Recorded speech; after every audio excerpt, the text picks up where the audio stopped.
body. God, I wonder, can you save me? Secret society, trying to keep the arm. This episode of Open Minds is brought to you by The Boulevard, providing products and services to federal and state inmates and their loved ones nationwide. To find out more about our products and services, go to our website, theboulevard.com.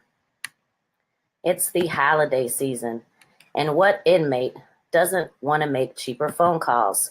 If you know a federal inmate and they're paying $3.15 still for a 15-minute call, they're paying too much. All right, you need to go to our website, holler at us, get on one of our plans, and it will save you a significant amount of money every month. Okay, go to our website, thephone.com. And now we have what you've all been waiting for. It's your girl, Cate Storm. What's up? What's good?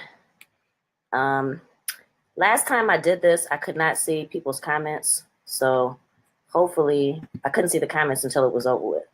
Hopefully I'll be able to see people's comments as it's going. All right. I know it's the holiday season. It's crunch time. Who's got their Christmas shopping done? You know, believe it or not, I actually have my shopping done. It's crazy because I'm usually last minute Linda. But I'm actually on time. I still have a little traveling to do, but other than that, I've got it together. So today I'm just going to come to you briefly. Anybody who's traveling, please be safe on the roads and the planes, with your families, etc. Today, guys, I'm going to be talking briefly about Diddy's interest in purchasing the Carolina Panthers. Okay, it's been the talk on news and social media this week. Carolina Panthers owner Jerry Richardson, he announced plans to put up his share of the franchise at the end of the season. Diddy expressed interest in purchasing the team. Of course, there was widespread opinion on this, all right? There were some people who thought it was a brilliant idea. There's some people who, did not, of course. Now, what most people are failing to talk about is why Jerry Richardson is selling his stake in the team in the first place, okay? Richardson, like so many other powerful men in the last few months, is parting ways with the NFL due to what they're calling workplace misconduct, okay? And these allegations include both sexual and racial claims of misconduct from Mr. Richardson, okay? No one's really talking about that, though. They're more interested in making a mockery of the fact that, Diddy is trying to make this move, okay? Now, the accusers who accused Richardson are, they're comprised of some female team employees as well as a scout. He supposedly said some insensitive racial remarks to. Some of the accusations that they're accusing Jerry Richardson of are buckling women's seatbelts and touching their breasts on casual Fridays, aka jean days. He supposedly would tell women to turn around so he could see their butts. And he would ask women to shave their legs. Okay, these are just some of the accusations. And all of these people have gotten paid. Okay, yes, he settled out of court with 4 of these people. All right, now Richardson has stepped down from his daily duties, but him, like many of the other very rich men accused of misconduct lately, and we've been talking about this on Open Minds, he's going to still live a great life, all right? He's 81. He's estimated at $1 billion net worth, and his family's going to be good for generations to come, all right? Richardson's going to get out of the game and continue to be a rich man, okay? Maybe his reputation may be a little tarnished. And you know what? I'm not even going to say that his reputation is tarnished because no one is talking about this, okay? They're just more interested in talking about the Diddy factor of it. Now, there was a news broadcast from K-Ron 4 TV in the Bay Area where the commentators were laughing at Diddy's interest in owning this team. All right, now this was a segment involving 2 news anchors who have since retracted their statements. Of course, this was after the anchors as well as the station was bombarded with people who were extremely unhappy with what was said, okay? It's very interesting if you look at the first segment and the second segment back to back. Okay, a lot of people saw the first segment where they were trying to clown Diddy. All right, and then they saw the second segment, maybe a couple days later. If you look at them back to back, the difference in tone is amazing. Okay, they really, got in trouble for saying this stuff. So I'm gonna just share this with you. I want you guys to check out this video. And this is them hating on Diddy. Honest with you, it's not a large amount, but I can definitely kick in $5. By the way, how can you take Diddy seriously? You don't? The guy looks high right there in that video. He looked like he just smoked a blunt and drank a 40. And he said, look, I will buy them right now. Come on, I'm not taking him seriously. Really? Daria, no. You gotta stay in your comfort zone. I If see. you know music, go and do your music thing. I don't really even know what Diddy does anymore. Yeah, what does Diddy do? What does even Diddy do? Diddy's drinking and smoking right now. I told you can tell by looking at this video. The man was in another world. You can't take everybody for their word. Last week I talked to you and you really thought. All right, you heard it. Unbelievably unprofessional. He looked like he had just smoked a blunt and drank a 40. Why does he need to drink a 40 of malt liquor when he has a multi-million-dollar deal with Ciroc Vodka? He's the highest paid entertainer in the world. He knocked Taylor Swift off her spot last year. What does he do? He's the richest entrepreneur in hip hop. Let me give you a little education. Sean John, the company that he founded in 98. Well, he actually sold a third of that company last year for $70 million. And that company, believe it or not, still rakes in $500 million annually. Okay. He's got hefty stakes in the Revolt TV network. He's got a partnership with Ciroc Vodka. Okay, that partnership, guys, he started that partnership in 2007. A lot of people think that he just got down with Ciroc maybe the last 5 years. No, he's been in with Ciroc since 2007. They signed a $100 million deal and a 50-50 partnership back in 2007, 10 years ago. Okay, so with the incredible, unbelievable amount of success that Ciroc has today, can you imagine what those numbers look like? All right. He's got Deleon tequila. He's got stakes in Aqua Hydrate, alkaline water. He's got the Bad Boy reunion tour. He just opened up a charter school in Harlem last year. What does he do? He makes money, bitch, and a lot of it. All right. He made $130 million last year, more than Beyonce. Forbes named him the highest paid entertainer in the world. All right. He's got a net worth of $820 million. All right. Diddy is knocking on the door of the $1 billion boys club, and you have the audacity to insinuate that he doesn't have the business sense to pull this off. How dare you insult Black excellence? All right. I just have to tell you, that was some real ignorant shit. K-Ron 4 TV. Now, they did apologize. This was a very different tone than the first video. And I'm going to actually share this video with you where they apologized. Check it out.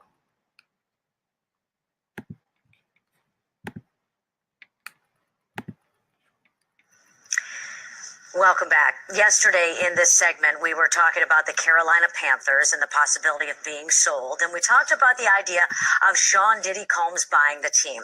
The comments came during my conversation with Crown 4's sports reporter Henry Wofford, who was on the telephone at the time. And some of you were offended by what was said. This morning, Henry is live in the newsroom. Henry? Well, Daria, first of all, I want to make it very clear I have no one to blame but myself. Yesterday, during our morning conversation, I commented on a video recently posted by Sean Diddy Combs. I want to offer a sincere apology to everyone I offended during our morning newscast yesterday. Now, during that conversation with Daria, I made a comment about whether Sean Diddy Combs was seriously considering buying the Carolina Panthers. In my comments, I questioned whether Mr. Combs was sober during a recently posted video. Although it was said in an attempt to be funny, I realize insinuating a person may be drunk or on drugs is nothing to joke about. And for that, I sincerely sincerely apologize to Mr. Combs, his fans, and everyone who was offended. Now, dozens of Diddy's Twitter followers have accused me of playing on racial stereotypes. Please realize that was not my goal, not at all. But I understand that those comments may have that type of impact, and that I sincerely apologize as well. You know, Sean Combs has a long history of success in the music industry, and he has done a wonderful job investing millions of dollars in multiple businesses. He has a great reputation for making large donations to help the community. He's a man who has worked from the bottom to the top, and for that, I respect his accomplishments. My comment was never intended to downplay what Diddy Combs has accomplished as an entrepreneur, nor was it intended to question what he's capable of accomplishing in the future. Sean Diddy Combs has the work ethic, wisdom, dedication, and contacts to be a successful NFL owner.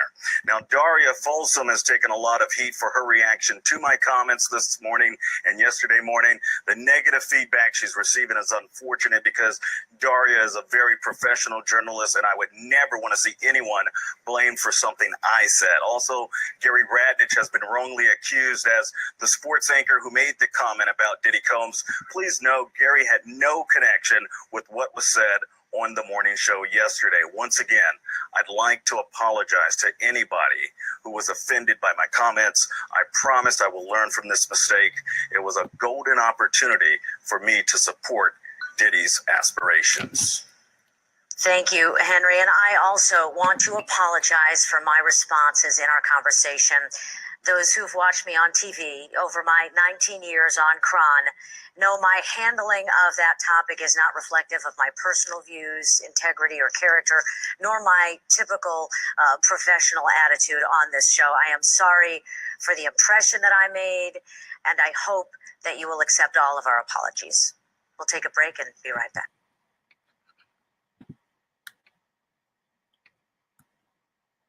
All right, y'all heard it. Completely different tone. All right, huge different in tone, and unfortunately the apology after the fact just didn't do it for me. All right, the damage is done. If you notice, Wofford tried to take the bulk of the blame. All right, let the black guy get on here and talk to his people. Somebody said, Cate, he can't be racist because he's black. All right, that's not true. His statements were very racially offensive and outdated, stereotypical. All right? It's 2018. Who the fuck drinks 40s? All right. If it wasn't racist, he was hating. All right. We're just going to call him Joe Budden. Shout out to Quavo. shout out to Joe Budden, too, man. I like Joe. That line is just funny, though. And then this Daria claiming that all these years of experience that she has as a newscaster, all right, she definitely should have known better than to participate in the fuckery. Y'all know that. He then tried to give Diddy the props he should have given him in the first place. I'm sorry, we're not buying it. All right, you're both to blame. You fucked up. That's it. All right. But you know, we're human. They did admit to it, so it is what it is. But at the end of the day, you're a news agency. Stick to the facts. Report the news. Keep the little hoe ass comments to yourself. You know what I mean? In other news, rapper Nipsey Hussle actually challenged. Well, he didn't even challenge him. Let me take that back. Rapper Nipsey Hussle said that he was going to whoop Henry Wofford's ass. All right. This is the newscaster who was talking clowning Diddy. And so TMZ ran up on Nipsey Hussle and asked him what he thought about Diddy buying the team. And Nipsey Hussle said they're whooping Henry Wofford's ass on site. Okay. I want y'all to check out the video of Nipsey Hussle when TMZ ran up on him and what he had to say. Okay. Check it out. Hey, there's a big story out that P. Diddy and Kaepernick actually trying to buy the they gonna get it. Yeah, they gonna get that. Yeah, they gonna get that. Yeah, nigga, they gonna get that. Okay. Certain black NFL owners. Love Kaepernick. Hustle might donate a couple dollars to it. Slow going in. You know what I'm saying? Okay. Bet on that, man. And fuck the niggas out on the news woofing that shit, man. We gonna catch you and beat your ass, nigga. And we got some homegirls for that bitch too. All right, y'all. Y'all heard it. Nipsey Hussle said he was going to whoop Henry Wofford's ass and said they had some homegirls for the chick. But there's actually more to this. All right. I'm going to show you guys something. Henry Wofford actually clapped back. Okay. Henry Wofford, he clapped back at Nipsey. All right, I'm gonna show you the comment. These are, and I'm gonna show you these in chronological order, so you can see how this went down yesterday. All right, Henry Wofford, this is the newscaster from K-Ron 4 TV in the Bay Area. He says, Nipsey Hussle, I saw you on TMZ saying you'll beat me down when you see me. Here's your opportunity. I'm old school and only fight for a cause. Let's raise money for the Black community. We can box or go MMA style in a celebrity fight. Hug when it's over. Let me know the time and place. Okay. Y'all, that's the news, man. He's literally challenging Nipsey Hussle to a fight. Okay. Then I don't know if he was getting antsy or what the deal was, but he actually tweeted again. This is Henry Wofford again. He tweeted at 11:34. He says, don't reduce the conversation to name calling and painting a false picture. Anyone who knows me knows I'm down for my community. I've heard you chirping for 4 days now. Pick a charity and let's do this. I love you, my brother. No hate at all for you. Okay. Wow. This is the newscaster saying, what's up, Nipsey? Let's do this. Okay. Now, apparently they talked yesterday. Okay. Because these next set of tweets came out, and Wofford says, and this is at 2:06 p.m. He says, and I did it the right way. Nipsey Hussle and I did it the right way. Talk behind closed doors, get it all off your chest, listen to one another and grow from the experience. There's not going to be a fight. I got nothing but respect for the man. Time to move forward. Okay. And then Nipsey actually responded as well. He had something to say in addition to Wofford. He tweeted as well, and this is his tweet. All right. We human. We all make mistakes. After our convo, I understand that he is sincere about balancing the damage and that he feels like it was a mistake. We're going to forgive him and allow him the platform to clear his name. The person I spoke to ain't the one that we saw on TV. Okay, so guys, I guess they're not going to box. They're not going to box it out. I heard that Nipsey Hussle was even trying to get Karen Civil to set it up for $5 million. But this boxing match is not going to happen. And real talk, y'all, the more that I think about it, I think Henry Wofford is a gangster. I think he's got some OG connections that, that we don't know about. I think we might not want to fuck with Henry Wofford. But anyway, him and Nipsey talked. They squashed it. So no fight is going to take place. All right. Diddy got a lot of support online on social media. There's a lot of people who think this is a brilliant idea. All right. If anybody knows how to brand something, it's Diddy. All right. He's got a huge online presence. He has over 9 million followers on Instagram, 14 million followers on Twitter. The man can put up a video and get 500,000 views in a couple seconds. All right. And anybody that follows him on social media knows that he is a very inspiring, very motivational person.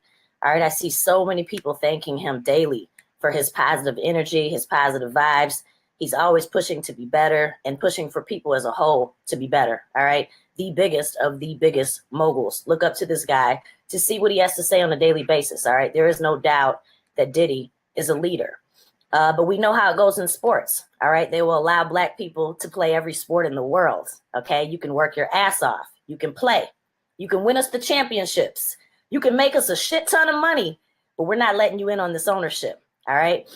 We also know that Steph Curry, as well as Colin Kaepernick, both said that they wanted in on this ownership group. Is it controversial for Cap to get involved? Well, of course it is. All right. I have the utmost respect for Cap.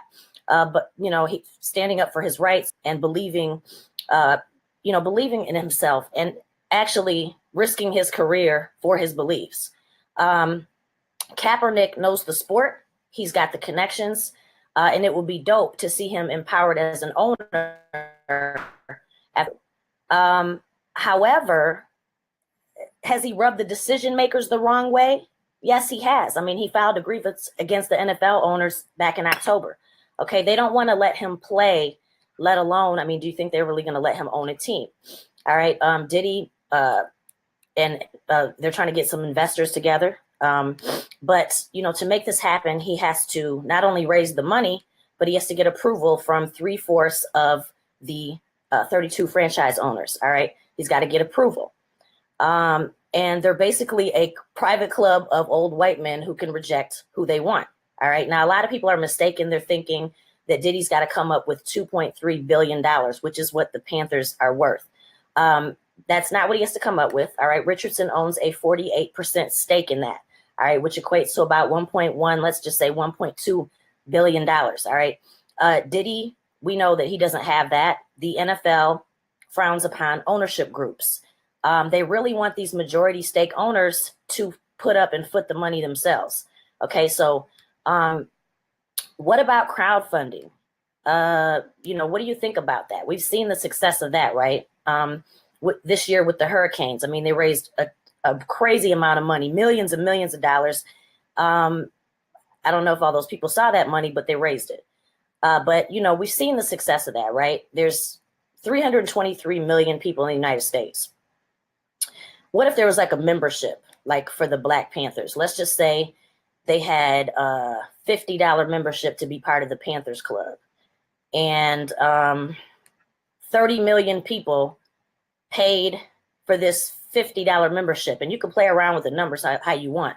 But let's just say you did that. Let's play with the numbers. 30 million people, $50 membership. There's your money right there. All right. I don't watch football, but to see for the first time in history a Black-owned majority stake in the NFL, that's history, and I would actually pay for that membership. Some say some people are saying that he's not qualified. First of all, I think his accolades alone make him a top contender, in my opinion. There's a big need for change in the NFL. They're losing viewers. I don't know if you guys know that, but the NFL is losing viewers like hell. Do you not think America would tune in to see this? I mean, think about it. It would increase viewership. All right. And if you're one of those people that think he's not qualified, have you taken a look seriously at all of the other owners of the NFL, looked into their backgrounds and deemed if they are qualified to be owners? No, you didn't. You know why? Because they're already in place and they're white. Okay. Are we not long overdue for Black ownership in the NFL? All right. 70% of the players are Black. We are champions of the sport, but we cannot own it. All right. This has got to stop. Don't ever let anybody tell you that you can't do something. All right. There's a huge need for diversity in the NFL. And I think it's time for some new blood. And that new blood is the Black Panthers, baby. So leave your comments. This has been another episode of Open Minds. It's your girl, Cate Storm. You guys be safe this holiday season. If you're on the roads, you're shopping in the stores, whatever you're doing, be safe. And I will talk to you soon. Let me look at these comments here. We have Dr. Feelgood Show. Nice show. Thank you so much. Appreciate it. Guys, do me a favor. Add our Facebook page, Open Minds. If you're digging what we're doing, share this broadcast. Don't just watch it. Share it. Like it. Subscribe to the YouTube channel. And I'll holler at y'all. Happy holidays. Much love. And I'm out.